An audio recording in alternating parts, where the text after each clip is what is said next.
क्या सच में भारत को यूएन की परमानेंट सीट ऑफर की गई थी और भारत ने इसे चाइना को दे दिया, या भारत को कभी इस सीट के लिए ऑफर मिला ही नहीं था। चाइना जो 1949 से पहले तक द रिपब्लिक ऑफ चाइना था, उस 1945 में यूएन के फाउंडिंग और परमानेंट मेंबर में था। चाइना के साथ फ्रांस, रशिया, यूके और यूएसए परमानेंट मेंबर थे, लेकिन चाइना में हुए गृह युद्ध की वजह से 1 अक्टूबर 1949 को माओ ने द रिपब्लिक ऑफ चाइना को the People's Republic of China PRC घोषित कर दिया। लेकिन ताइवान ने अपने आप को इससे अलग बताते हुए पीआरसी ना बनकर आरओसी बना रहा। यूएन की सीट पीआरसी के पास थी, इसलिए ताइवान के पास ये सीट आ गई। वही वास्तविक चाइना वो है, इसलिए ये सीट उसको मिलनी चाहिए, ऐसा पीआरसी का मानना था।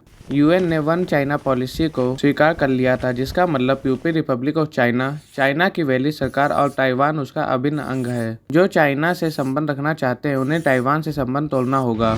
यूएन में एक ही संगठन के लिए 2 सीट नहीं हो सकती। इस कारण से ताइवान आज तक यूएन का मेंबर नहीं बन पाया है, जबकि साल 1971 तक ताइवान के पास यूएन की परमानेंट सीट थी। ताइवान इस सीट को खोना नहीं चाहता था, इसलिए 1961 में ताइवान के हेड चोंग काई शेक का बयान बहुत प्रसिद्ध हुआ। उन्होंने कहा था, देशभक्त और देशद्रोही एक साथ नहीं हो सकते।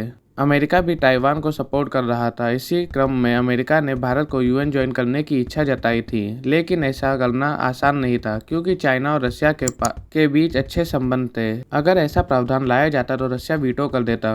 भारत की तरफ से नेहरू जी को लगा कि ऐसा करना गलत होगा और यह चीन के साथ नाइंसाफी होगी। उन्होंने कहा कि रिपब्लिक ऑफ चाइना यानी ताइवान की seat people's Republic of China यानी चाइना को मिलनी चाहिए और भारत को एक दिन अपने हक से सुरक्षा परिषद में परमानेंट सीट मिलेगी। 25 अक्टूबर 1971 में 2758 प्रस्ताव आया, जिसमें 76 फेवर से प्रस्ताव पास हो गया और चाइना को परमानेंट सीट दे दी गई। नेहरू जी ने भारत की स्थिति को साफ रखते हुए संसद में जवाब दिया कि यूएन में सुरक्षा परिषद के स्थायी सदस्य बनने के लिए औपचारिक या अनौपचारिक रूप से कोई प्रस्ताव नहीं मिला था। कुछ संदिग्ध संदर्भों का हवाला दिया जा रहा है, जिसमें कोई सच्चाई नहीं है। संयुक्त राष्ट्र में सुरक्षा परिषद का गठन यूएन चार्टर के तहत किया गया था और इसमें कुछ खास देशों को स्थायी सदस्यता मिली है। चार्टर में बिना संशोधन के कोई बदलाव या कोई नया सदस्य नहीं बन सकता है। ऐसे में कोई सवाल ही नहीं उठता है कि भारत को सीट दी गई और भारत ने लेने से इनकार कर दिया। हमारी घोषित नीति यह है कि संयुक्त राष्ट्र में सदस्य बनने के लिए जो भी देश योग्य हैं उन सबको शामिल किया जाए।